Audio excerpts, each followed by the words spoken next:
നമസ്കാരം. പശ്ചിമ ബംഗാളിലെ മാൽഡയിൽ വോട്ടർ പട്ടിക പുതുക്കൽ നടപടികൾക്കെത്തിയ 3 വനിതാ ജഡ്ജിമാർ അടക്കം 7 ജുഡീഷ്യൽ ഓഫീസർമാരെ മണിക്കൂറുകളോളം തടഞ്ഞുവെച്ച സംഭവത്തിൽ സംസ്ഥാന സർക്കാരിനെതിരെ രൂക്ഷ വിമർശനവുമായി സുപ്രീം കോടതി. രാജ്യം കണ്ടതിൽ വെച്ച് ഏറ്റവും കൂടുതൽ രാഷ്ട്രീയ ചേരിതിരിവ് നിലനിൽക്കുന്ന സംസ്ഥാനമാണ് പശ്ചിമ ബംഗാളെന്ന് കോടതി നിരീക്ഷിച്ചു. ഉദ്യോഗസ്ഥരുടെ മനോവീര്യം തകർക്കാൻ മുൻകൂട്ടി ആസൂത്രണം ചെയ്ത നീക്കമാണ് മാൽഡയിൽ നടന്നതെന്ന് കോടതി അഭിപ്രായപ്പെട്ടു. Chief justice Suryakant, justice Joymalya Bagchi, justice Vipin Pancholi എന്നിവരടങ്ങിയ ബെഞ്ചാണ് കേസ് പരിഗണിച്ചത്. ബംഗാൾ അഡ്വക്കേറ്റ് ജനറലിനെ കോടതി രൂക്ഷമായ ഭാഷയിൽ ശാസിച്ചു. നിങ്ങളുടെ സംസ്ഥാനത്ത് എല്ലാവരും രാഷ്ട്രീയമാണ് സംസാരിക്കുന്നത്. അക്രമികൾ ആരാണെന്ന് ഞങ്ങൾക്ക് അറിയില്ലെന്ന് നിങ്ങൾ കരുതുന്നുണ്ടോ? പുലർച്ചെ 2 മണി വരെ ഞാൻ സാഹചര്യം നേരിട്ട് നിരീക്ഷിക്കുന്നുണ്ടായിരുന്നുവെന്നും ചീഫ് ജസ്റ്റിസ് പറഞ്ഞു. ജുഡീഷ്യൽ ഓഫീസർമാരുടെ മനസ്സിൽ ഭയം സൃഷ്ടിക്കാനോ നിയമം കയ്യിലെടുക്കാനോ ആരെയും അനുവദിക്കില്ലെന്ന് വ്യക്തമാക്കിയ കോടതി ഉദ്യോഗസ്ഥരുടെ സുരക്ഷ ഉറപ്പാക്കാൻ കേന്ദ്ര സായുധ സേനയെ വിന്യസിക്കാൻ ഉത്തരവിട്ടു.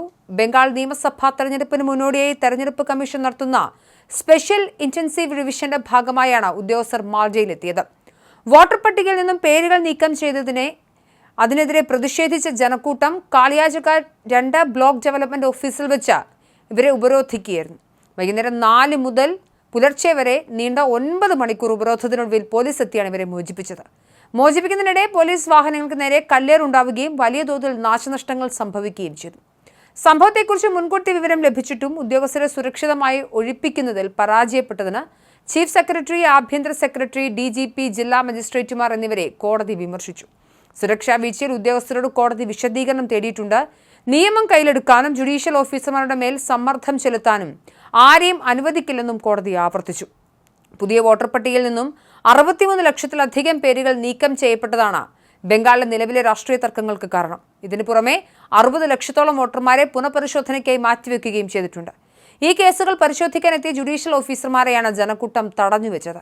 കേന്ദ്രസേനയുടെ സാന്നിധ്യത്തിൽ മാത്രമേ ഇനി നടപടികൾ തുടരാവൂ എന്നാണ് സുപ്രീം കോടതിയുടെ കർശന നിർദ്ദേശം. ജുഡീഷ്യൽ ഓഫീസർമാർക്ക് നേരെ നടന്ന ഈ അതിക്രമം സംസ്ഥാനത്തെ ക്രമസമാധാന നിലയുടെയും ഭരണകൂട സംവിധാനങ്ങളുടെയും പരാജയമായാണ് സുപ്രീം കോടതി വിലയിരുത്തുന്നത്. വോട്ടർ പട്ടിക പുതുക്കൽ പോലുള്ള ഭരണഘടനാപരമായ കടമകൾ നിർവഹിക്കുന്ന ഉദ്യോഗസ്ഥരുടെ സുരക്ഷ ഉറപ്പാക്കുന്നതിൽ പരാജയപ്പെട്ട സർക്കാർ നടപടി ജനാധിപത്യത്തിന് വലിയ വെല്ലുവിളിയാണ് ഉയർത്തുന്നത്. രാഷ്ട്രീയ ലാഭത്തിനായി ഉദ്യോഗസ്ഥരുടെ മനോവീര്യം തകർക്കാനുള്ള നീക്കങ്ങൾ അനുവദിക്കില്ലെന്ന കോടതിയുടെ കർശന നിലപാട് വരാനിരിക്കുന്ന തെരഞ്ഞെടുപ്പ് നടപടികളുടെ സുതാര്യത ഉറപ്പാക്കുന്നതിൽ നിർണായകമാകും. കേന്ദ്രസേനയുടെ സംരക്ഷണത്തിൽ മാത്രം വോട്ടർ പട്ടിക പുതുക്കൽ നടപടികൾ തുടരാമെന്ന കോടതി ഉത്തരവ് സംസ്ഥാന പോലീസിനും ഭരണകൂടത്തിനും മേലുള്ള അവിശ്വാസമാണ് രേഖപ്പെടുത്തുന്നത്.